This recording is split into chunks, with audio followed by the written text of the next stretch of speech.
आज मुझे ये भी आपसे डिस्कस करना है बच्चों कि आखिरकार जो मैं पढ़ाने जा रहा हूँ, जो भी चीज़ अभी पढ़ाऊँगा उसमें किन बातों का ध्यान रखना है। मैं बिल्कुल बेसिक से शुरू करने जा रहा हूँ। जैसा कि मैंने प्रॉमिस किया था कि जो बच्चे 9th में भी हैं, जिन्होंने फ़िज़िक्स जस्ट अभी 9th की पढ़नी शुरू की है, वो भी इस वीडियो पर को देख सकते हैं। तो यहाँ पर उन बच्चों के लिए मैं एक सजेशन है मेरा जिनको पहले से कुछ आता है। ऐसा हो सकता है उनको लगेगा यार ये तो बहुत छोटी चीज़ें हैं, ये तो मुझे पहले से ही आती हैं। तो इस कारण से आप कॉन्टिन्यूटी को ब्रेक मत करिएगा इन वीडियो में। ये मैं अपनी क्लास में भी बच्चों बोलता हूँ, मैं जिस क्लास में भी पढ़ाता हूँ उन क्लासेस में भी बोलता हूँ, खासकर जो ड्रॉपर बैच होते हैं ना, उनमें ये बात बोलता हूँ कि ऐसा होगा बच्चों, आपको लगेगा कि ये चीज़ आपको आती है, इस चक्कर में क्या होगा, आप थोड़ा कम कंसंट्रेशन से पढ़ोगे, आप उसको कैजुअल लोगे, आप इसको स्किप कर सकते हो। उससे दिक्कत क्या होती है बच्चों, कॉन्टिन्यूटी ब्रेक होती है, और वो कॉन्टिन्यूटी ब्रेक होना हमारे लिए बहुत नुकसानदायक होती है। तो बच्चों आज की क्लास स्टार्ट करते हैं, लेक्चर 1। और आज की क्लास में हमें देखना क्या है, हमें स्टार्ट, जैसा कि मैंने आपको बताया था कि हम लोग जो शुरू करने जा रहे हैं वो है unit and dimension. Unit and dimension lecture 1 में हम क्या पढ़ेंगे वो एक बार आप देखिएगा। तो फिजिक्स, सबसे पहले जाहिर सी बात है फिजिक्स पढ़ा रहा हूँ तो फिजिक्स की डेफिनेशन से ही शुरू करूँगा। और एक बात और बता दूँ, जो भी मुझे बच्चे जानते हैं वो इस बात को बहुत अच्छे से जानते होंगे कि सर डेफिनेशन पर बहुत फोकस करते हैं। तो फिजिक्स स्टार्ट कर रहा हूँ तो क्यों ना फिजिक्स की डेफिनेशन से स्टार्ट करूँ। फिजिक्स की डेफिनेशन क्या होती है सोचिएगा, मैं बता देता हूँ। फिजिक्स की डेफिनेशन होती है कि फिजिकल क्वांटिटी से शुरू करते हैं। Physical quantity it is use to measure physical phenomena. जो फिजिकल फिनोमिना हो रहे हैं ना बच्चों, उनको यूज़ करने के लिए फिजिकल क्वांटिटी बनाई जाती है। फॉर एग्जांपल मैं बात करूं इलेक्ट्रिक फील्ड, आगे चल करके आप पढ़ेंगे इलेक्ट्रिक फील्ड। तो इलेक्ट्रिक फील्ड को मेज़र करने के लिए फिजिकल क्वांटिटीज़ बनाई गई। कौन कौन सी?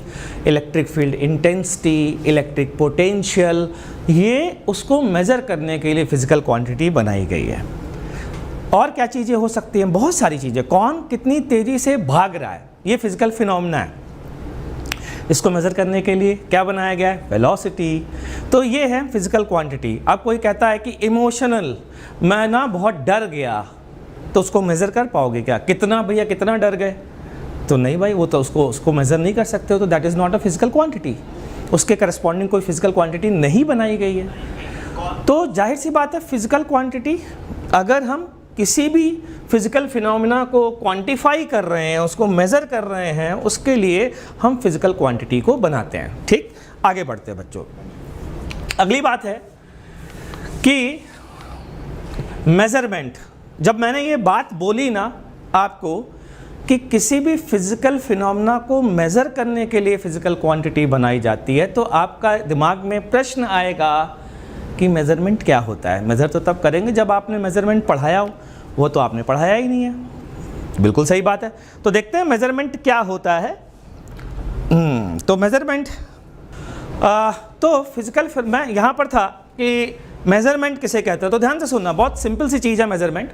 मान लीजिए मैंने आपसे कहा कि आप अपने भाई की हाइट बताइए, इस पेन को ले जाइए और इस पेन को ऐसे ऐसे मेज़र करिए। 1 पेन, फिर 2 पेन, फिर 3 पेन, फिर 4 पेन। ध्यान से सुनना, ठीक है। तो आपने हाइट बताई मुझे, आपने कहा सर मेरे भाई की हाइट जो है ना वो 15 पेन है। किसी ने कहा कि मेरे भाई की हाइट 16 पेन है। किसी ने कहा मेरे भाई की हाइट सर 17 पेन है। किसी ने कहा मेरे भाई की हाइट 14 पेन है। ऐसे तो बोलोगे। तो यहाँ से 2 बातें समझ में आती हैं। पता है क्या? पहली बात बच्चों, मेज़रमेंट है क्या? थोड़ा दिमाग लगाना, जरा सोचना। Measurement is comparison of physical quantity with a standard one. एक स्टैंडर्ड चीज से physical quantity, height of the brother का कंपैरिजन इज मेजरमेंट। मतलब एक पेन हाइट कितनी? 15 पेन। इसका मतलब वो क्या कहना चाह रहा है? वो ये कहना चाह रहा है कि इस पेन से 15 टाइम्स हाइट है मेरे भाई की। तो मेजरमेंट की डेफिनेशन आ चुकी है, पता है क्या मेजरमेंट की डेफिनेशन है? देखो जरा, measurement is the comparison of a quantity with a standard reference of the same physical quantity। तो ये तो एक बात हो गई है। अब दूसरी बात सुनिएगा, बड़ी इंपॉर्टेंट सी चीज, ये जो स्टैंडर्ड रेफरेंस लिखा है ना बच्चों, इस पे थोड़ी सी बात ध्यान देने लायक है। मैं एक बार थोड़ा सा पेन चेंज करता हूँ, ये वाला कलर लेता हूँ। स्टैंडर्ड रेफरेंस, ये स्टैंडर्ड रेफरेंस जो है ना बच्चों, ये यूनिट कहलाता है। आगे चल करके आप देखेंगे ये यूनिट कहलाता है, ठीक। तो जैसे मैं बात करूं, हमारी हाइट की यूनिट क्या थी? पेन थी। और आप क्या कह रहे थे? हाइट की वैल्यू, किसी के ब्रदर की हाइट आ रही थी 16 पेन, किसी की आ रही थी 15 पेन, ऐसे तो आ रही थी। तो ध्यान से सुनना, फिजिकल क्वांटिटी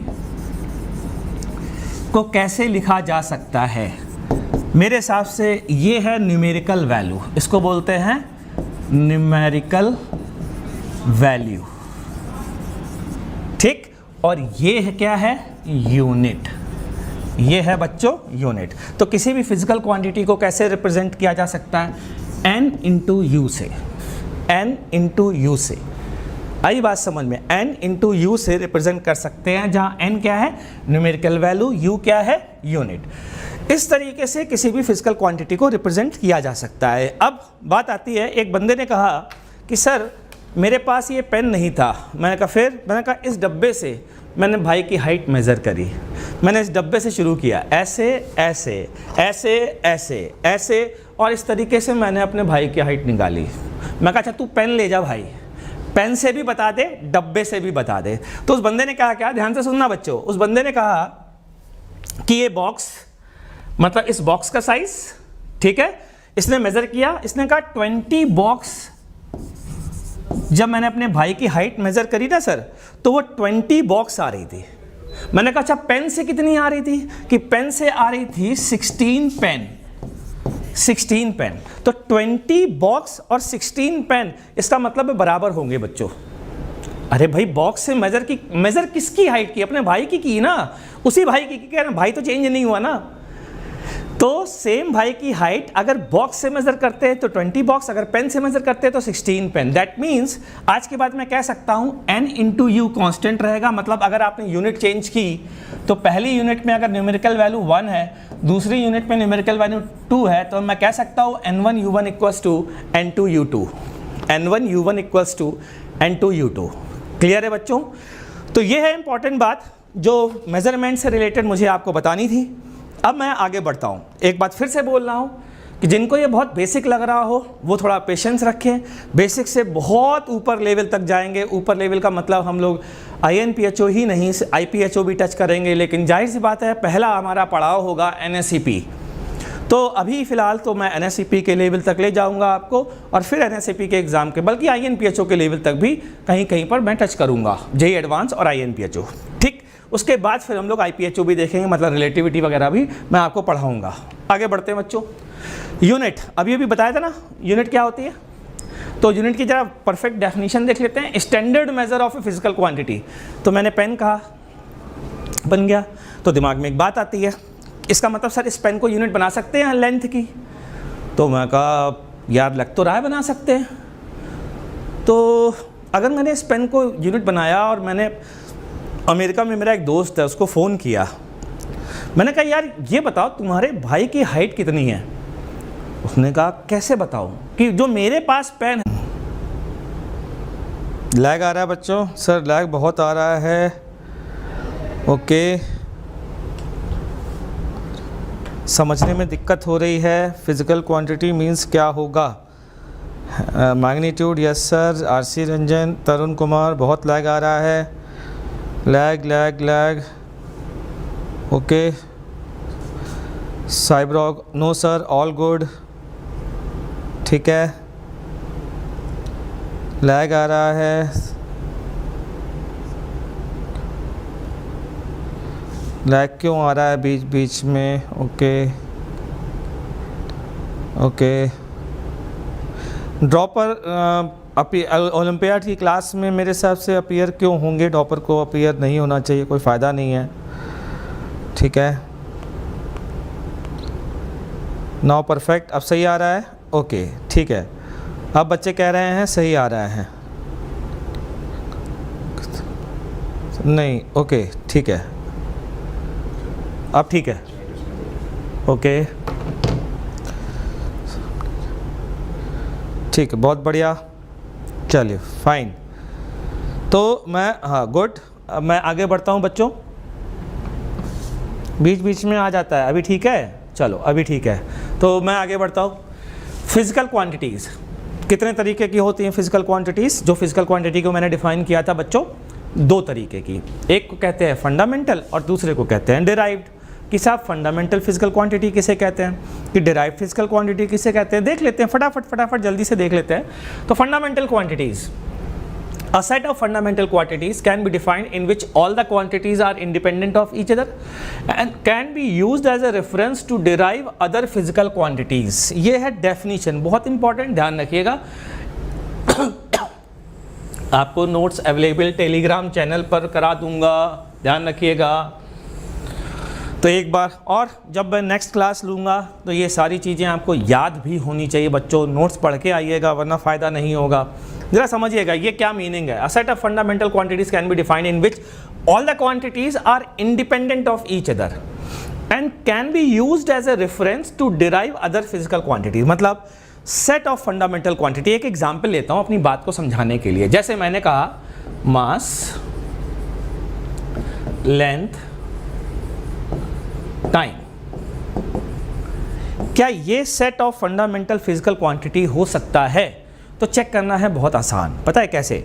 बहुत आसानी से आप चेक कर सकते हैं। आपको सिर्फ ये करना है बच्चों, क्या मास की मदद से लेंथ और टाइम में कोई रिलेशनशिप ला सकते हैं? मतलब मास का कोई फॉर्मूला ऐसा बना सकते हैं जो केवल लेंथ और टाइम पर डिपेंड कर रहा हो? आपको पता चलेगा नहीं, ऐसा कोई फॉर्मूला नहीं होता। भाई लेंथ और टाइम से मास कैसे निकाल पाएंगे? ऐसा कोई फॉर्मूला एग्जिस्ट ही नहीं करता है। लेंथ अपॉन टाइम तो वेलोसिटी है, ज़्यादा से ज़्यादा एक्सेलरेशन आ जाएगा। फोर्स के लिए आप फोर्स है नहीं यहाँ पर पिक्चर में, तो ये सब इंडिपेंडेंट हैं एक दूसरे से। अगर इंडिपेंडेंट है तो ये फंडामेंटल फिजिकल क्वांटिटी हो सकते हैं। यस, ये सेट फंडामेंटल फिजिकल क्वांटिटी का हो सकता है। अगला आते हैं सर, लेंथ है, टाइम है, वेलोसिटी है, ये तीन है। क्या ये सेट फंडामेंटल फिजिकल क्वांटिटी का सेट हो सकता है? सोचिए, ये सेट फंडामेंटल फिजिकल क्वांटिटी का हो सकता है क्या? सोचना जरा ध्यान से। अगर लेंथ और टाइम की यूनिट पता हो, लेंथ और टाइम की यूनिट पता हो, या यूं कहें कि इनमें से कोई एक फिजिकल क्वांटिटी से या किसी दो फिजिकल क्वांटिटी की मदद से क्या तीसरी फिजिकल क्वांटिटी को डिराइव किया जा सकता है? आंसर है yes. Length upon time equals to velocity. मतलब ये आपस में रिलेटेड हैं, और हैं तो ये फंडामेंटल नहीं हो सकते, fundamental set of physical quantity नहीं हो सकते। चलिए अगला क्वेश्चन पूछते हैं, देखते हैं कितने लोग बता पाते हैं। फोर्स, मोमेंटम, वेलोसिटी, जरा वेलोसिटी नहीं, फोर्स, मोमेंटम, इसको रब करता हूं मैं जरा। फोर्स, मोमेंटम एंड टाइम, क्या ये सेट है फंडामेंटल फिजिकल क्वांटिटी का? चेक करो जरा। फोर्स, मोमेंटम, टाइम, क्या ये, फटाफट जल्दी से बताओ, सोचो, क्या ये fundamental set of physical quantity है? मैं कमेंट देखता हूं आप लोग के।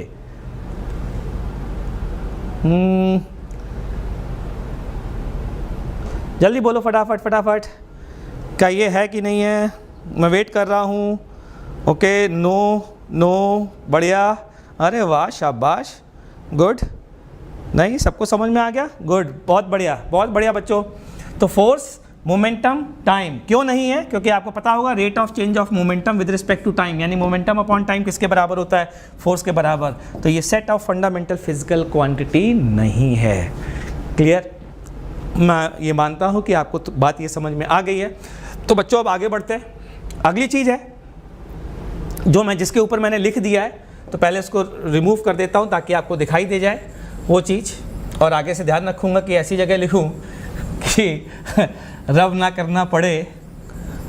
ये धीरे धीरे एक्सपीरियंस के साथ आएगा, यार लाइव में जाने पर धीरे धीरे चीज़ें आएंगी बच्चों। तो fundamental quantities are chosen by CGPM। हालांकि ऐसी कोई खास चीज़ नहीं है। CGPM क्या है, जिसके बारे में मैंने कहा था कि कौन सी कॉन्फ्रेंस होती है जिसमें इंटरनेशनल स्टैंडर्ड ऑफ यूनिट्स। भाई फंडामेंटल क्वांटिटीज़ अभी हमने क्या डिस्कस किया, कोई भी 3 सेट हो सकते हैं, ऐसे कोई भी 7 हो सकते हैं, एक्चुअली में 7 बनाई गई हैं। तो ये डिसाइड करे कौन, हिंदुस्तान के वाले कह रहे हैं हम बनाएंगे, अमेरिका वाले कह रहे हैं तुम्हारी ऐसी तैसी हम बनाएंगे, कोई UK कह रहा है ऐसे कैसे हो सकता है यार, हमने राज किया है हम बनाएंगे।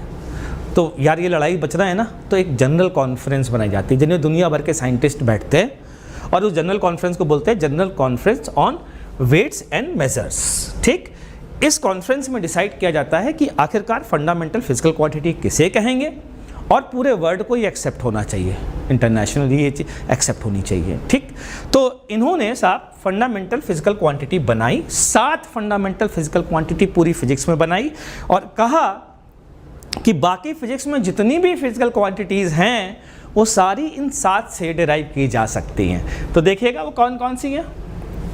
7 fundamental quantities chosen by CGPM। 7 fundamental quantity कौन कौन सी हैं, वो हैं आपके सामने, देख सकते हैं। Mass, length, temperature, electric current, amount of substance, luminous intensity, ये वो है ये 7।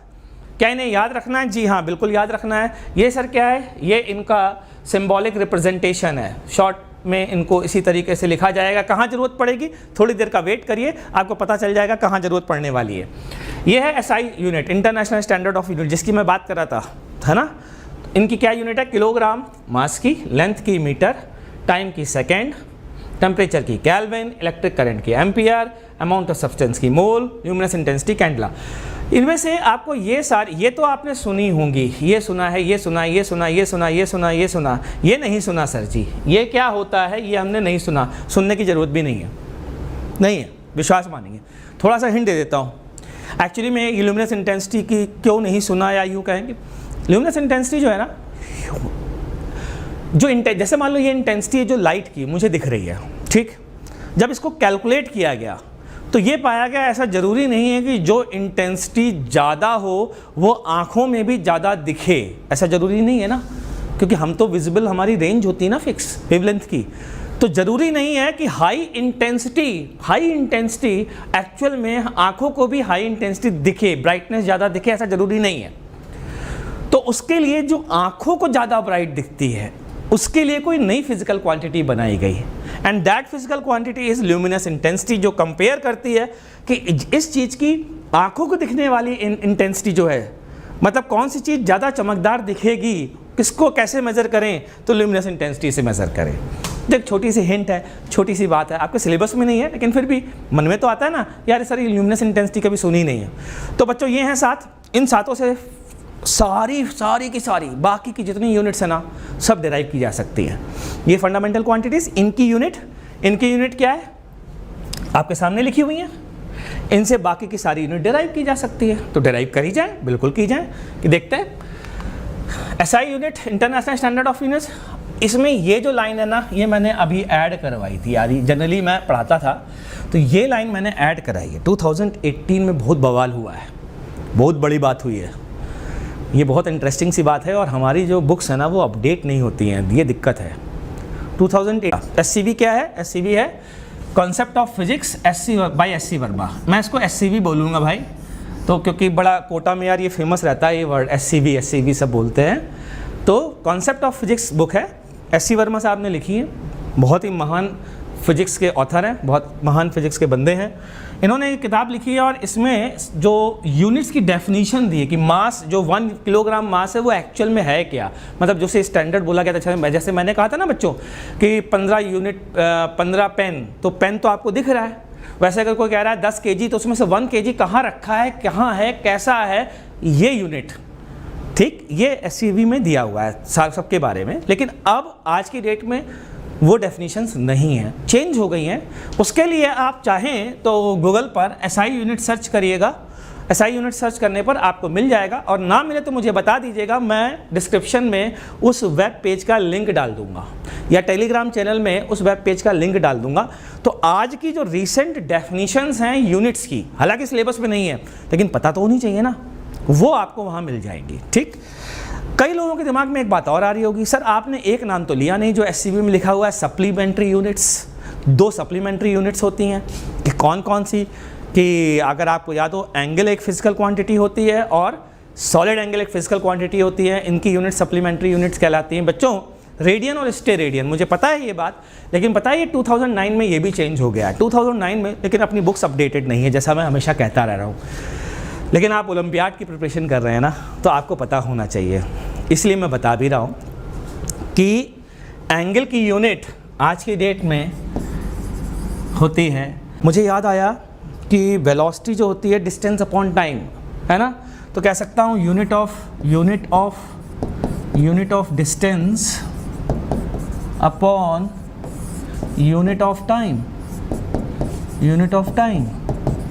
Unit of distance SI unit में क्या होती है, मीटर। तो ये क्या आ गया, मीटर पर सेकेंड हो गया, तो यूनिट ऑफ वेलोसिटी हो गई मीटर पर सेकेंड। ठीक, तो यह है डिराइव्ड यूनिट का कमाल। अच्छा जी, अगली चीज़ आती है डायमेंशंस। डायमेंशंस क्यों? क्योंकि बहुत सारी यूनिट्स जब आप निकालोगे तो आपको ज़रूरत पड़ेगी, पता है क्या सोचने की, मैं बताता हूँ क्या सोचने की। एक बार पीछे आता हूँ तब आपको बेहतर समझा पाऊँगा। मान लीजिए यहाँ तो पूछा किसी ने यूनिट ऑफ वेलोसिटी, फिर किसी ने कहा अच्छा यूनिट ऑफ एक्सीलरेशन बताइए, तो आप कहोगे SI unit of acceleration equals to unit of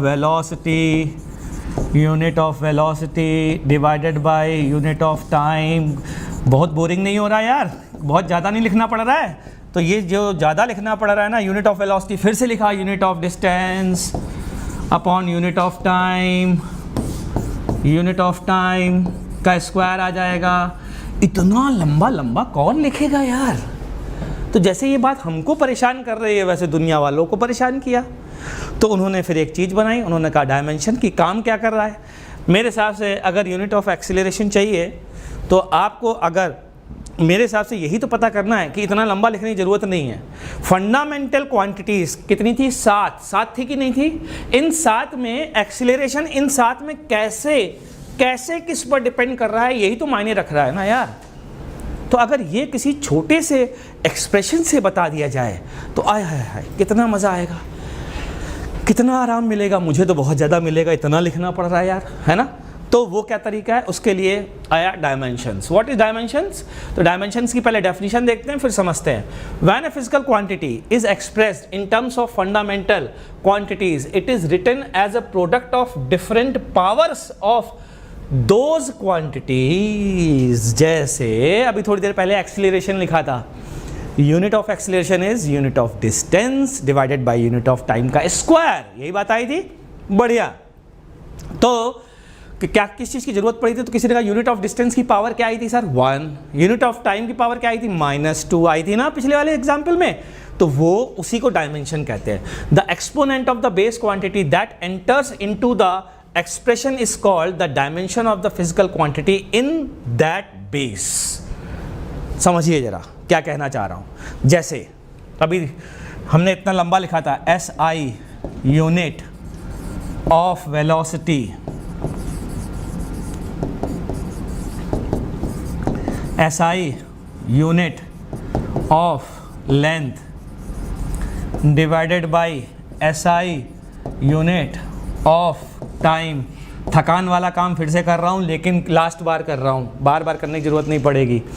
इस चीज़ को ना बच्चों, इस चीज़ को लोगों ने आसान बनाने के लिए, जैसे हम परेशान हो रहे हैं वैसे लोग भी परेशान हो रहे थे, लोगों ने आसान बनाने के लिए एक तरीका निकाला। और वो तरीका क्या निकाला, ध्यान से सुनना।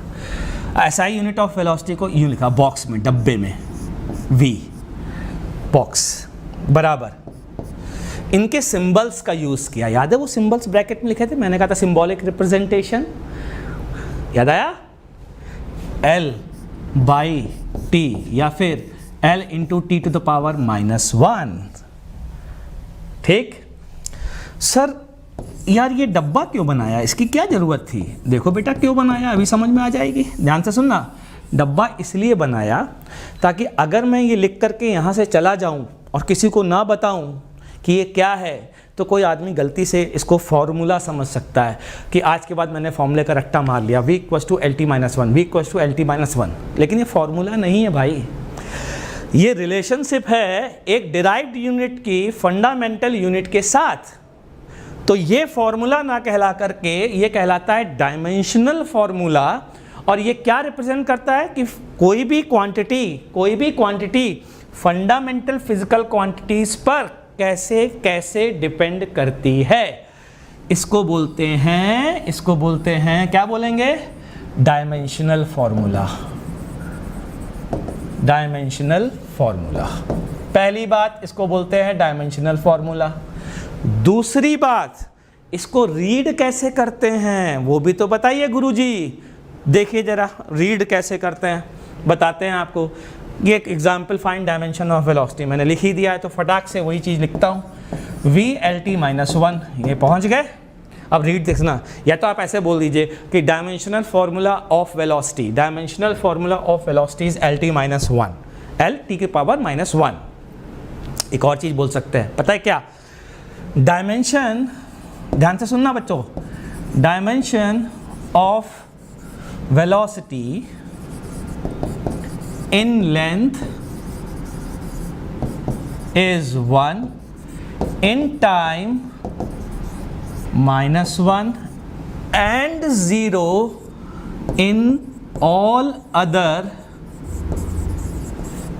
base quantities। base बोले तो fundamental quantities।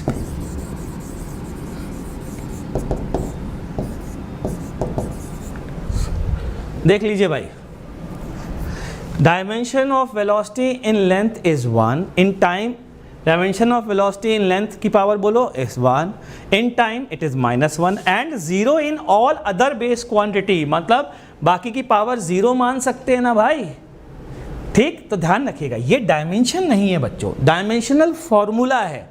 जैसे मैं तुमसे पूछूं कि डायमेंशनलेस फिजिकल क्वांटिटी का क्या मीनिंग होगा, मतलब सबकी पावर क्या होनी चाहिए, 0, तो उसका डायमेंशनल फॉर्मूला क्या होगा उस फिजिकल क्वांटिटी का, डायमेंशनल फॉर्मूला 1 होगा।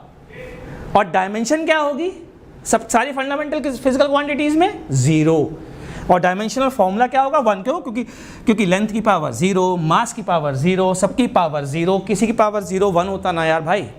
क्लियर, चलिए अगला एग्जांपल लेते हैं, find dimensional formula of force. जरा फोर्स पे जरा समझते हैं। हमने फोर्स का फॉर्मूला क्या पढ़ा बच्चा पार्टी, F = ma, यही पढ़ा है, आपने पढ़ा है, बढ़िया बात है। तो मैं कह सकता हूँ dimensional formula of force is dimension of mass, जो कि m होती है, हमें पता है सिंबॉलिक रिप्रेजेंटेशन, मास का तो मास ही रहेगा ना भाई, क्योंकि ये फंडामेंटल फिजिकल क्वांटिटी है। a क्या चीज़ है, तो याद दिलाता हूँ, a की डायमेंशनल फॉर्मूला जो भी होता हो वो लिख दीजिए, मैं लिख देता हूँ। a का डायमेंशनल फॉर्मूला मैं लिख सकता हूँ v का डायमेंशनल फॉर्मूला अपॉन t, और v का डायमेंशनल फॉर्मूला हमने अभी पढ़ा है, m LT-1 divided by t, या फिर dimensional of force is MLT-2। मेरे साथ साथ करिएगा, ध्यान रखिएगा, जो भी क्वेश्चन मैं करूँगा वो क्वेश्चंस आप मेरे साथ साथ करिएगा। तो फोर्स की डायमेंशन बच्चा पार्टी क्या आ गई है, MLT-2। क्या रीड करेंगे, dimension of force in mass is 1, in length is 1, in time is -2, and 0 in all other base quantities. खत्म हो गया, ठीक है। रट्टा मारना है, बिल्कुल मारना है, फोर्स की डायमेंशन याद होनी चाहिए, ध्यान रखिएगा, ठीक है। सम मोर एग्जाम्पल्स, कुछ और एग्जाम्पल्स भी ले लेते हैं, जरा ध्यान से देखिए। सबसे पहला मोमेंटम, जरा निकालिए तो सही मोमेंटम की डायमेंशन। थोड़ा सा टाइम दे रहा हूँ आपको, तब तक मैं आपके कमेंट्स पढ़ता हूँ कमेंट सेक्शन में। मैं जरा बताता हूँ मोमेंटम की डायमेंशन। मोमेंटम की डायमेंशन, सबसे पहले मोमेंटम का फॉर्मूला होता है बच्चों मास इनटू वेलोसिटी। तो डायमेंशन निकालने के लिए मैंने ये ब्रैकेट लगा दिया। ब्रैकेट का मतलब क्या है, डायमेंशनल फार्मूला। मास की डायमेंशन क्या, खुद फंडामेंटल क्वांटिटी, तो m इंटू वी की डायमेंशन अभी थोड़ी देर पहले डायमेंशनल फार्मूला हमने पढ़ा है, तो MLT-1, ये हो गया मोमेंटम, खत्म, खल्लास, बस इतना ही था। पता नहीं क्या क्या लिख रहे हैं नालायकों कमेंट सेक्शन में, कुछ लोगों ने सही भी लिखा है, कुछ लोगों ने गलत भी लिखा है, ठीक है। आगे बढ़ते हैं, अगला वर्क, टाइम दे रहा हूँ, करिए कोशिश जल्दी से, फटाफट 1 मिनट का टाइम है आपके पास, मैं चाहता हूं कि आप लोग करें साथ साथ मेरे।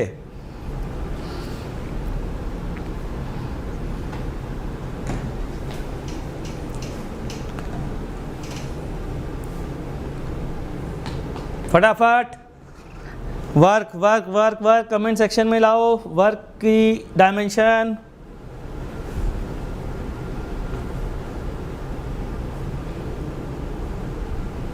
अभी तक नहीं आई वर्क की डायमेंशन कमेंट सेक्शन में? हाँ आया ना, बहुत बढ़िया, शुरू हो गया। चलिए ठीक है, वर्क देखते हैं। पहला जो कमेंट भेजेगा उसके बाद मैं बताना शुरू कर दूंगा, पहले ही बता दे रहा हूँ, ठीक है। तो वर्क इक्वल्स टू हमने क्या पढ़ा था बचपन में, एफ डी कॉस थीटा, कुछ इस तरीके से पढ़ा था। अब आगे चल करके कुछ और तरीके से पढ़ाऊंगा, लेकिन ठीक है अभी 9th और या 8th वाली डेफिनेशन पर फोकस कर रहे हैं। तो इसका डायमेंशन ये हो गया। कॉस थीटा डायमेंशनलेस क्वांटिटी है। फोर्स की डायमेंशन, डी की डायमेंशन, डी एक डिस्टेंस है। फोर्स की डायमेंशन अभी थोड़ी देर पहले मैंने कहा था याद कर लो भैया, तो याद हो गई मुझे, तो अब आप भी याद कर लीजिएगा, इंटू एल। तो ये आ गया एल की पावर 1, एल की पावर 1, एल की पावर सेम बेस हुआ तो एल की पावर 2 हो जाएगा, तो ml2t-2। ये है फोर्स की डायमेंशन, सॉरी वर्क की डायमेंशन। ठीक है भाई, चलें आगे बढ़ें। ठीक, आगे बढ़ते हैं। एनर्जी, फटाफट शुरू हो जाइए, एनर्जी की डायमेंशन बताइए, देखते हैं। जो सबसे पहले बताएगा मैं उसके बाद शुरू कर दूंगा बताना। एनर्जी की एनर्जी की एनर्जी की एनर्जी कौन कौन सी पढ़ी है आपने? काइनेटिक एनर्जी पढ़ी सर हमने, तो पोटेंशियल एनर्जी भी पढ़ी है हमने, तो सर बहुत सारी एनर्जी पढ़ी है। अरे किसी की निकाल लो यार। चलो अच्छा देखते हैं। एनर्जी का डायमेंशनल फॉर्मूला हाफ mv² से शुरू कर देता है, ठीक है। Half dimensionless physical quantity, number है mv² LT-1 का होल स्क्वायर, कितना आया ml² T-2। अरे सर ये तो वही आ गया जो वर्क का था, आना ही था यार। वर्क और एनर्जी की डायमेंशन सेम होगी, ये आपको पता होना चाहिए, दोनों की यूनिट सेम होती है, जूल। ठीक, आगे बढ़ते हैं बच्चों। प्रेशर, फटाफट शुरू करिए, प्रेशर निकालिए। बहुत प्रेशर है आपके ऊपर, बहुत सारा प्रेशर है, जल्दी से प्रेशर की डायमेंशन बताइए, dimensional formula of the pressure. All kinds of energy, RC Ranjan कह रहे हैं all kinds of energy same as work, बिल्कुल सही, ठीक है। प्रेशर की यूनिट तो अभी तक बताई नहीं यार, प्रेशर की जो सबसे पहले बताएगा उसके बाद मैं शुरू कर दूंगा, अभी तक नहीं बताया। क्या कर रहे हो यार, जल्दी करो। प्रेशर की यूनिट, प्रेशर की यूनिट, प्रेशर की यूनिट बताइए बताइए बताइए। प्रेशर, बहुत प्रेशर है मेरे ऊपर, वो वाला प्रेशर नहीं भाई, pressure is force upon area. Dimension of force बच्चा पार्टी अभी याद करने को बोला था, mlt-2, एरिया बोलिए l², ये हुआ l², ये बेस और ये बेस सेम है, तो ये ऊपर जाएगा तो l⁻² होगा, तो क्या होगा mlt-2 l। ओहो रबर कहाँ है यार, ये l की पावर -2, तो बचा क्या ml-1 t-2, ये है डायमेंशन ऑफ प्रेशर। ठीक है, चलिए आगे बढ़ते हैं जरा और देखते हैं कुछ और भी चीज़ें। अरे वाह, एक क्वेश्चन और पढ़ा था, मैं तो सोच रहा था सारे क्वेश्चन खत्म हो गए। जल्दी से बताइए, पावर, पावर की डायमेंशन क्या होगी? पावर की डायमेंशन, पावर की डायमेंशन, पावर की डायमेंशन, टेन।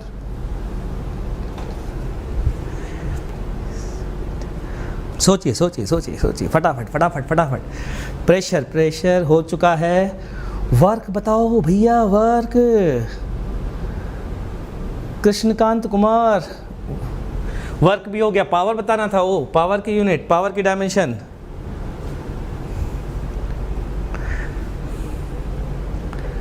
तो ठीक है, अब शुरू करते हैं। Power is rate of doing work, तो पावर का dimensional formula is dimensional formula of work divided by dimensional formula of time.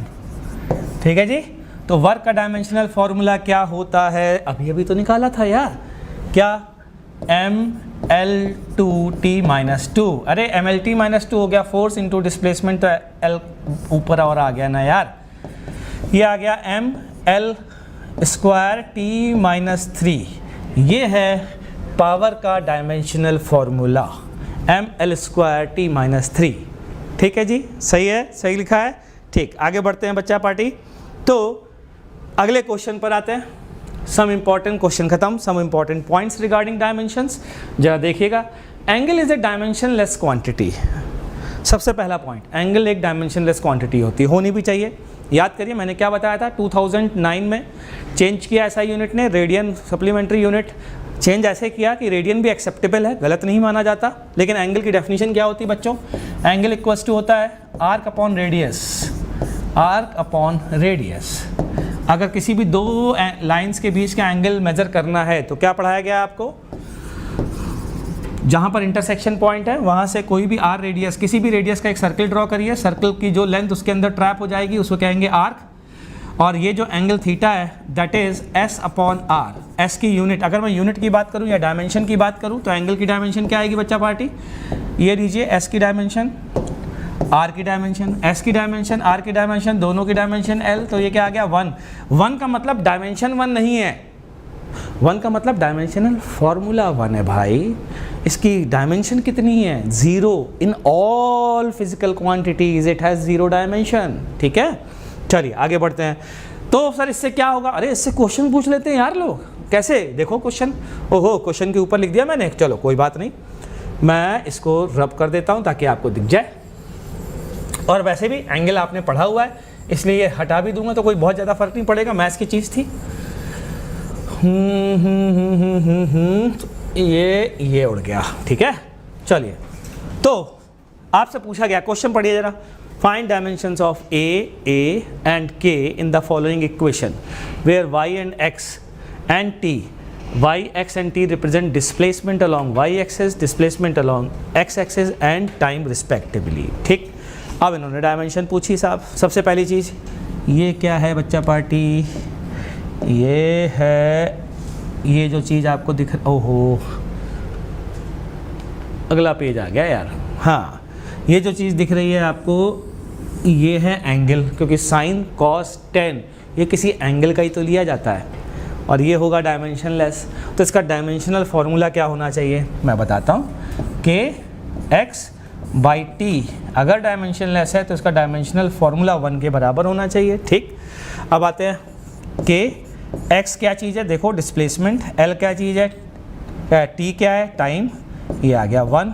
तो यहाँ से के की डायमेंशन बच्चा पार्टी आ जाएगी, कितनी आ जाएगी जरा, T L minus 1। This is the dimension of के। चेक कर लीजिए, कोई डाउट हो तो पूछिए कमेंट सेक्शन में मुझे। बढ़िया, आगे बढ़ते हैं। ए की डायमेंशन कैसे निकालें, अरे साइन फंक्शन आने के बाद जब आप किसी का साइन लेते हैं, जैसे आपने कहा साइन 30 डिग्री, साइन 30 डिग्री की वैल्यू हाफ होती है, हाफ मीटर थोड़ी होती है यार, क्योंकि साइन तो किसी चीज़ का रेशियो होता है ना। ऑल ट्रिग्नोमेट्रिक रेशियो बोले जाते हैं साइन को, क्या बोलते हैं, sine theta is equal to, बोलो जल्दी से, आपने पढ़ा है, ये थीटा है, ये परपेंडिकुलर है, ये बेस है, ये हाइपोटेनस है, तो साइन थीटा की वैल्यू परपेंडिकुलर अपॉन हाइपोटेनस होती है, तो बोलो यूनिटलेस होगी कि नहीं होगी। तो ट्रिग्नोमेट्रिक क्वांटिटीज ये भी यूनिटलेस है तो इसकी भी डायमेंशन कुछ नहीं होगी। इसका मतलब dimension of Y and dimension of A must be same. किस वजह से कैसे आपने कह दिया डायमेंशन ऑफ वाई और डायमेंशन ऑफ ए सेम, अरे एक बात बताइए भाई, इधर की फिजिकल क्वांटिटी की डायमेंशन इधर की फिजिकल क्वांटिटी की डायमेंशन के बराबर ही तो होनी चाहिए। मतलब अरे मतलब 1 किलोमीटर इक्वल्स टू 300 केल्विन हो सकता है क्या, ये कोई बात हुई, ये कोई तरीका हुआ है ना। सेम दो इक्वलिटी आ रही है तो इक्वलिटी का मतलब क्या होता है, इक्वलिटी का मतलब होता है फिजिकल क्वांटिटी सेम होना, फिजिकल क्वांटिटी की वैल्यू भी सेम होना और वो फिजिकल क्वांटिटी भी तो सेम होगी। तो y की डायमेंशन वही होगी जो a की होगी, और y क्या है, डिस्प्लेसमेंट, यानी कि a की डायमेंशन आ गई बच्चा पार्टी l। देख लीजिए, समझ लीजिए, कोई डाउट आए तो कमेंट सेक्शन में लिखते रहिएगा। अगली क्लास जब शुरू करूँगा ना तो कमेंट सेक्शन में कोई अच्छा डाउट आया ना तो पक्का उसी से शुरू करूँगा, ये प्रॉमिस कर रहा हूँ। तो कोई भी डाउट आए ना तो छोड़ना नहीं, लिखना जरूर, आज नहीं क्लास के लास्ट में लिख देना, बाद में लिख देना। मैं जब क्लास शुरू करूँगा नेक्स्ट क्लास तो डाउट्स, अच्छे डाउट्स को लेके शुरू करूँगा, ये भी ध्यान रख लेना। बहुत ही इंटरेस्टिंग सी क्लास बनने वाली है। तुम सोचो आज जो पढ़ाया उसमें जो डाउट्स आए वो अगली क्लास में डिस्कस होने वाले हैं। इससे अच्छी क्या बात हो सकती है, वो डाउट डिस्कस करूँगा और फिर आगे की पढ़ाऊँगा। भैया देखो जेईई एडवांस में निकालना तो ऐसे ही पढ़ना पड़ेगा, अगर आपको ओलंपियाड आपका ड्रीम है ना तो ऐसे ही पढ़ना पड़ेगा। ठीक, हम आगे बढ़ते हैं बच्चों। Exponents are dimensionless, exponents are dimensionless. Sir ये कौन सी कहानी आप बता रहे हो यार, एक्सपोनेंट्स क्या चीज़ होती है, अरे एक्सपोनेंट्स क्या चीज़ होती है आपको पता नहीं क्या। y equals to X square का मतलब क्या होता है, एक्स का 2 बार मल्टीप्लिकेशन। तो ये 2 बार मल्टीप्लिकेशन ये यूनिटलेस होगा ना भैया, ये यूनिटलेस होगा ना, इसकी कोई यूनिट थोड़ी ना होगी, ये यूनिटलेस होगा ना। और अगर ये यूनिटलेस है तो इसकी डायमेंशनलेस भी तो होगा, तो इसका डायमेंशनल फॉर्मूला क्या होगा 1। अरे किसी की पावर मीटर में थोड़ी ना हो सकती है यार, x को 2 बार मल्टीप्लाई करो, x को यहाँ 2 मीटर होता है, x को 2 बार 2 मीटर मल्टीप्लाई करो, ये क्या कौन सी बात हुई। तो ये जो एक्सपोनेंट्स होते हैं वो कैसे होते हैं, यूनिटलेस, डायमेंशनलेस। तो एक्सपोनेंट्स आर डायमेंशनलेस। ठीक है जी, आगे बढ़ते हैं, एक एग्जाम्पल देख लेते हैं।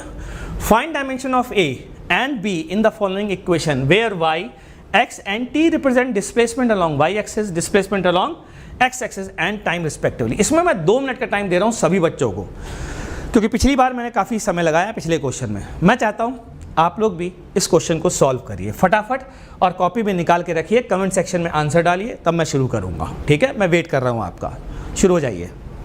चलिए, बहुत बढ़िया बहुत बढ़िया, कई लोगों ने आंसर बताना शुरू कर दिया, तो ठीक है, मैं भी ज़रा देखता हूँ मुझे आता है क्वेश्चन कि नहीं आता है, ज़रा ये भी समझ लेते हैं।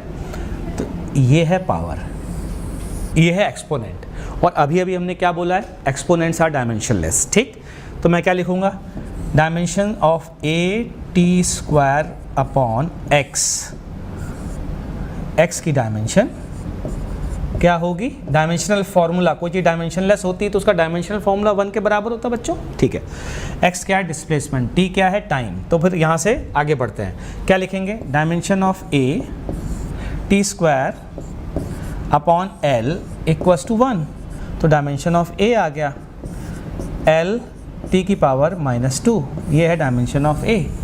डायमेंशन ऑफ b, यहाँ पर फिर से वही बात, e की पावर समथिंग है, और e क्या चीज़ होती है, एक नंबर होता है, एक कांस्टेंट होता है, और कांस्टेंट कैसा, मैथमेटिकल कांस्टेंट जिसकी कोई यूनिट नहीं होती है। इसका मतलब जो डायमेंशन y की होगी वही डायमेंशन b की होगी, तो बच्चा पार्टी b की डायमेंशन कितनी आ गई, वही जो लेंथ की डायमेंशन है। क्या जी, क्या मेरी बात ये क्लियर है आप लोगों को।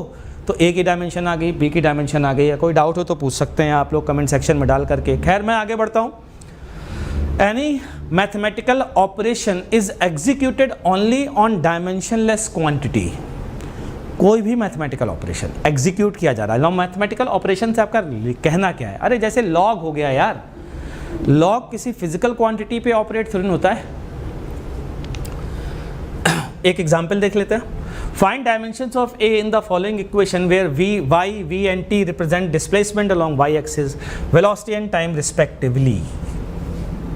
लॉग, लॉग किस पे ऑपरेट होता है, डायमेंशनलेस फिजिकल क्वांटिटीज पे ऑपरेट होता है, इनकी कोई यूनिट नहीं होनी चाहिए। तो dimension of A T divided by V is 1। ठीक है, तो यहाँ से आया dimension of A into T divided by dimension of V equals to 1। तो यहाँ से डायमेंशन ऑफ ए साथ साथ सॉल्व करते जाओ, ऐसा ज़रूरी नहीं है कि आप चाहो कि सर रुक जाएं, आप सर से तेज सॉल्व करो, सर तो वैसे भी सबको समझाने के लिए थोड़ा धीरे ही सॉल्व कर रहे हैं। तो v की बच्चा पार्टी डायमेंशन क्या होगी, LT-1। ठीक, अरे होगी ना, अपॉन t। तो यहाँ से a की डायमेंशन क्या आ गई, LT-2। ये है डायमेंशन, चेक कर लीजिए। अगर कोई बात समझ में नहीं आई है तो कमेंट सेक्शन में ज़रूर से लिख दीजिए, मैं कमेंट सेक्शन देख रहा हूँ आप लोगों के।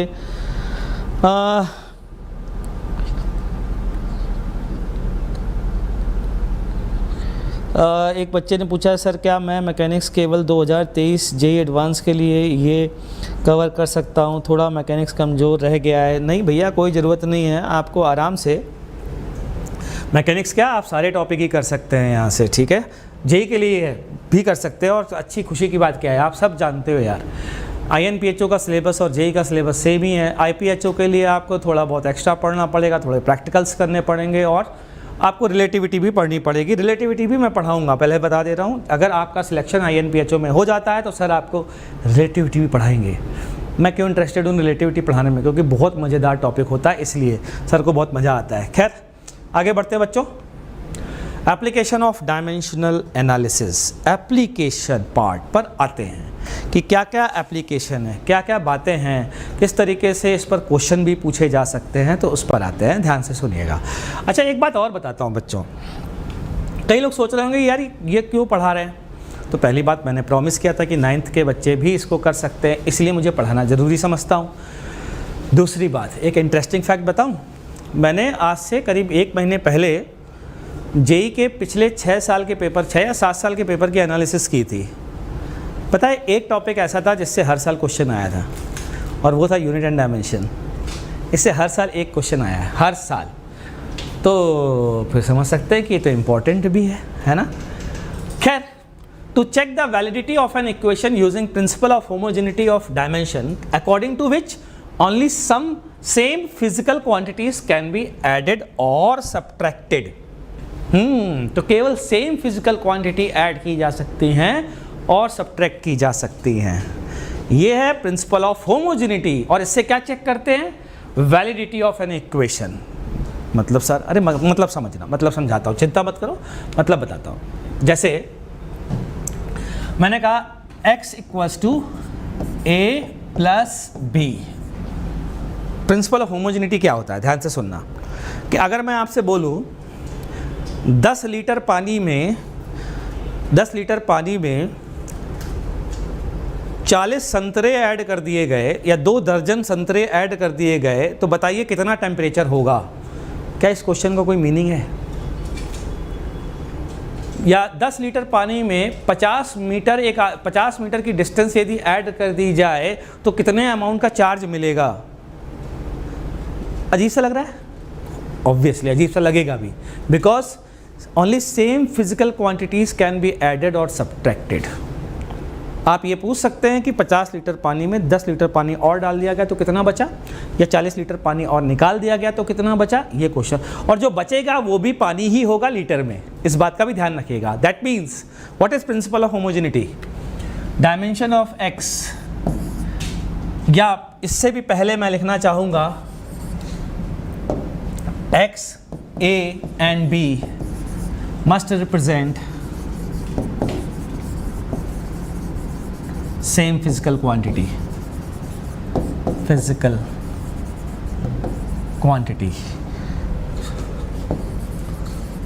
तो बच्चा party unit wise, obviously unit wise, क्योंकि b जो है वो 2-3 चीज़ों का प्रोडक्ट भी हो सकता है ना। तो क्या मैं कह सकता हूँ dimension of x must be same as dimension of A, must be same as dimension of B, obviously must be same as dimension of A plus B। वो तो होना ही था। अब देखो जरा क्या फ़ायदा है, यहाँ पर मैंने A लिख दिया बच्चों, B लिख देता हूँ। क्या फ़ायदा है इस ब्रैकेट के लिखने का? कई लोग सोच रहे थे कि यार स्क्वायर ब्रैकेट तो ऐसे स्टाइल मारने के लिए लिखा जाता है। नहीं लिखा जाता बच्चों स्टाइल मारने के लिए। इस स्क्वायर ब्रैकेट का पूरा अच्छा सा मीनिंग होता है। ये देखो, अगर मैं ये फॉर्मूला ऐसे ही लिख देता, ठीक है, और आपको मीनिंग नहीं पता होता, मैथमेटिकल इसको अगर आप समझते तो आप क्या बोलते? आप कहते यार ये क्या वाहियात चीज़ है, b equals to a plus B कैसे हो सकता है? फिर आप कह रहे हो a equals to a plus B, फिर आप कह रहे हो x, ये क्या चल रहा है यार? अब आपको नहीं लगेगा, आप, क्योंकि इसका मतलब ये नहीं है कि b equals to a plus B, इसका मतलब ये है कि dimension of b is same as dimension of a plus B. ये इसका मीनिंग है। क्लियर है बच्चों? स्क्वायर ब्रैकेट का पर्पस समझ में आया? ठीक है। अब इन्होंने एक एग्जाम्पल, दूसरा एग्जाम्पल है जो जरा पूछा गया है हमसे, उसको पढ़ लेते हैं। इसको थोड़ा सा हटा देते हैं। हाँ जी, ये लीजिए साहब।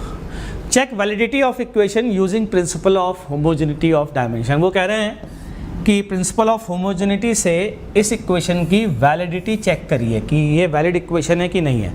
देख लेते हैं भाई। s की डायमेंशन बोलिए l, अच्छा ut की डायमेंशन बोलिए ut, u है वेलोसिटी, मतलब lt माइनस 1 इंटू टी, तो t की पावर -1 t की पावर +1 गायब हो गया, l बचा। अच्छा हाफ ए टी स्क्वायर की डायमेंशन बोलिए, हाफ ए टी स्क्वायर की dimension, half dimension less, a की lt माइनस 2 और ये आ गया टी स्क्वायर। तो बताइए क्या बचा? केवल l बचा। अरे वाह, इसकी डायमेंशन, इसकी डायमेंशन, इसकी डायमेंशन सेम है, तो हमने इसका मतलब प्रिंसिपल ऑफ होमोजेनिटी से इसकी वैलिडिटी चेक कर ली है। मतलब ये ध्यान से सुनना, यहाँ एक थोड़ा सा दिक्कत है यहाँ थोड़ी सी गड़बड़ कर जाते हैं ज़्यादा ओवर एक्साइटमेंट के चक्कर में लोग।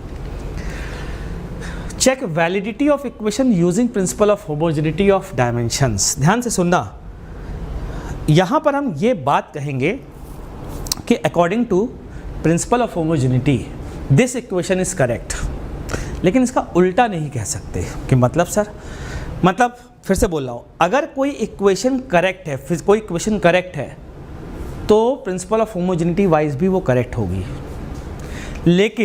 लेकिन अगर कोई equation principal of homogeneity dimension wise correct है तो ज़रूरी नहीं है कि फिजिकली वो इक्वेशन करेक्ट हो।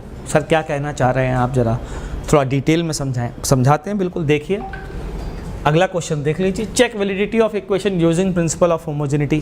ज़रा ये चेक करिए।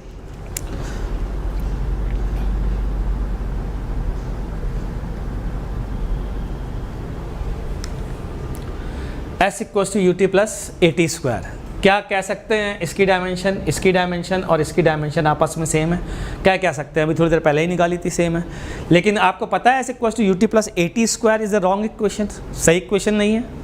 हाफ AT स्क्वायर सही इक्वेशन होती है, ये बात पता है। तो देखो क्या हुआ ये कि इक्वेशन एक्चुअल में गलत है, लेकिन अगर हम प्रिंसिपल ऑफ होमोजेनिटी से चेक कर रहे हैं तो क्या हो रहा है, तो ये सही दिख रही है। तो उल्टा मतलब अगर इनकरेक्ट होता, प्रिंसिपल ऑफ होमोजेनिटी से चेक करने पर इनकरेक्ट होता तो गारंटी है कि इक्वेशन इनकरेक्ट है, लेकिन करेक्ट होने पे गारंटी नहीं है कि इक्वेशन करेक्ट है। क्लियर? ठीक, आगे और देखते हैं जरा कुछ। हाँ, एक आपके लिए बच्चा पार्टी एग्जाम्पल लाया हूँ, जरा ट्राई करिए। इसमें 2 मिनट का समय दे रहा हूँ, बहुत अच्छा क्वेश्चन है। Find dimension of A, B and C where symbols have their usual meanings. Usual meanings का मतलब क्या है, X है डिस्टेंस, T है टाइम, Y है distance and V is representing velocity. ठीक है, चलिए शुरू हो जाइए।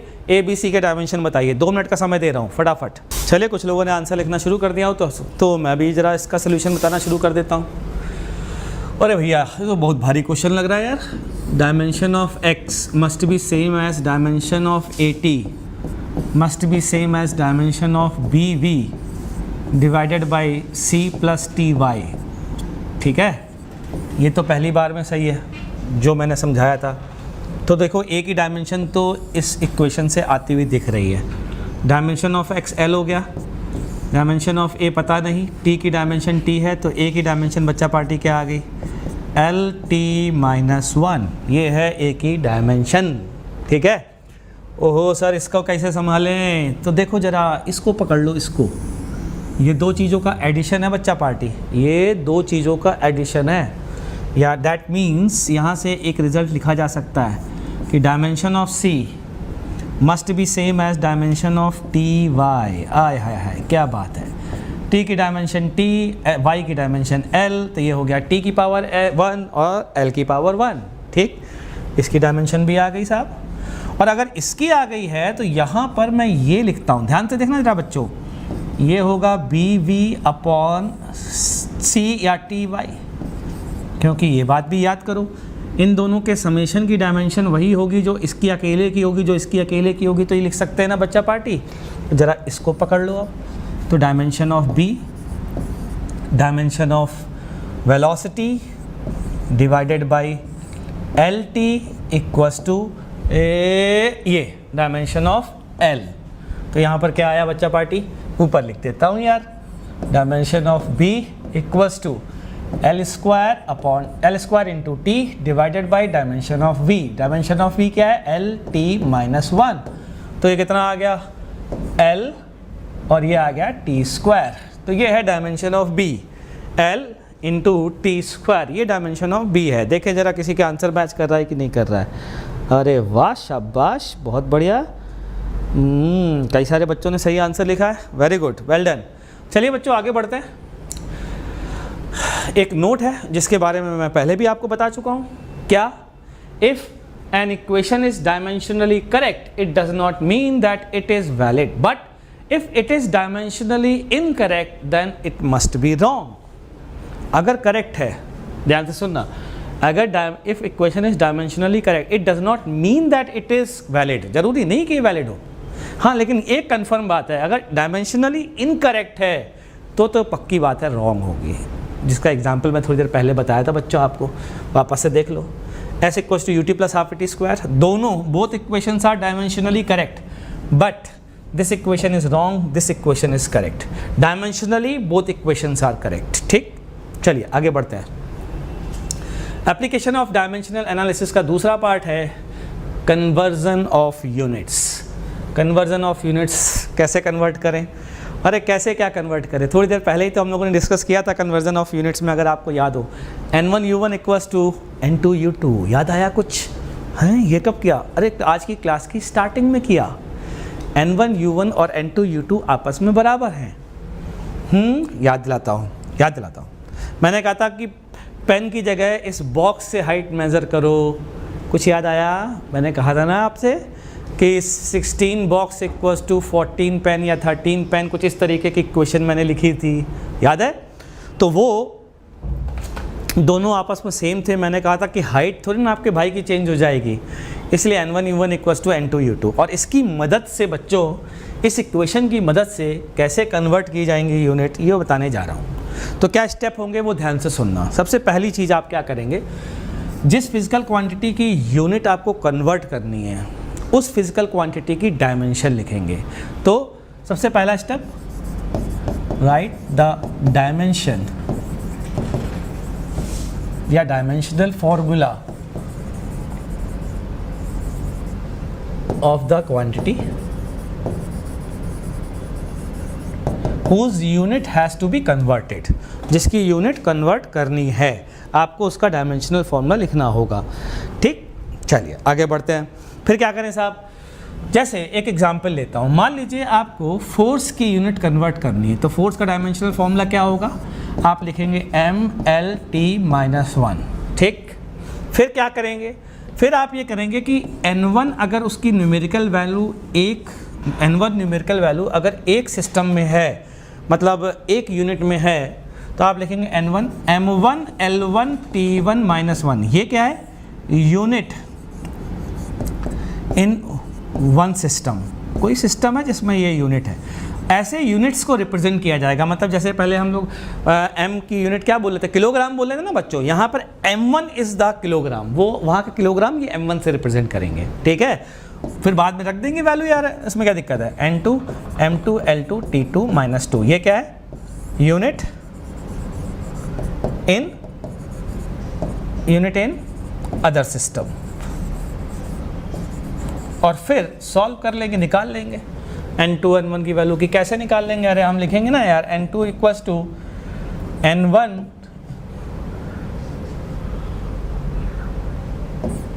m1 by m2 L1 by L2 और T1 by T2 to the power -2। बस ये कर लेंगे। ये सब जो है नंबर्स आएंगे क्योंकि ये रेशियो है, तो n1 और n2 में आपस में रिलेशनशिप आ जाएगी। यही तो चाहिए अपन को। इसमें एक चीज़ आप लोग ध्यान रखिएगा बच्चों, इसमें एक जल्दीबाजी में कई लोग गैस कर लेते हैं, कई लोग ऐसे सोचते हैं कि यार ये होगा और ये आंसर आएगा। तो उन लोगों के लिए बहुत सावधान रहने की आवश्यकता है। ध्यान रखिएगा, ऐसे लोग उल्टा आंसर निकाल देते हैं। मतलब सर, मतलब आंसर आ रहा होगा 1 फॉर एग्जाम्पल 1:3 और वो निकाल के आ जाएंगे 3:1 और एक ऑप्शन ये होगा, एक ऑप्शन ये होगा, तो जाहिर सी बात है आपका ऑप्शन तो गलत ही माना जाएगा ना बच्चों। ठीक है ना, तो समझते हैं ज़रा, ये तो हो गई बात। अब ज़रा समझते हैं कि एक एग्जाम्पल लेकर के कि कैसे कन्वर्ट किया जाए। तो कन्वर्ट 1 मीटर पर second to CGS system. Now what is CGS system, तो आपको पता होना चाहिए, सेंटीमीटर ग्राम सेकेंड सिस्टम, और ये क्या है, SI। तो ध्यान से सुनना। सबसे पहले वेलोसिटी की डायमेंशन क्या बताई थी, वेलोसिटी की dimension v equals to LT-1। ठीक है, फिर क्या लिखूंगा, 1 की वैल्यू पूछी है तो 1, ये हो गया n1 L1 T1-1 equals to CGS में हमें पता नहीं, उसका नाम है n, n2 इज n। ठीक, L2 T2-1। अब यहाँ लिखने जा रहा हूँ, SI यूनिट में 1 है, SI यूनिट में 1 है, तो ये हो गया मीटर, ये हो गया सेकेंड, n, ये L2 बोलो, L2 क्या है, सेंटीमीटर, और ये क्या रहेगा, सेकेंड, तो सेकेंड ही है। n की वैल्यू बोलिए कितनी आ गई, 1 मीटर अपॉन सेंटीमीटर। तो कई बच्चे सोच रहे होंगे कि सर ये चीज़ तो मैं ऐसे ही चुटकी में सॉल्व कर सकता हूँ, आप इतना समय क्यों लगा रहे हैं। अरे बच्चा पार्टी, समय लगाएंगे इसलिए क्योंकि मुझे आपको समझाना है। तो एक सिंपल एग्जाम्पल लेकर के यहाँ पर सारे स्टेप बता रहा हूँ। तो मतलब ये नहीं है कि इतना टाइम लगेगा, लेकिन मेरा चाहता हूँ, मेरा फोकस ये क्वेश्चन सॉल्व करना नहीं है, मेरा फोकस है मेथड को समझाना। तो क्वेश्चन छोटा कर दिया और मेथड को डिटेल में समझा दिया, इसलिए ऐसा करता हूँ। तो सेंटीमीटर से सेंटीमीटर कैंसिल हो गया, n इक्वस टू आ गया 100। इसकी कोई यूनिट नहीं होगी, ये नंबर है भाई। तो क्या लिखेंगे, 1 मीटर पर सेकेंड इक्वस टू 100। आगे बोलिए 100 CGS सिस्टम में क्या, सेंटीमीटर पर सेकेंड।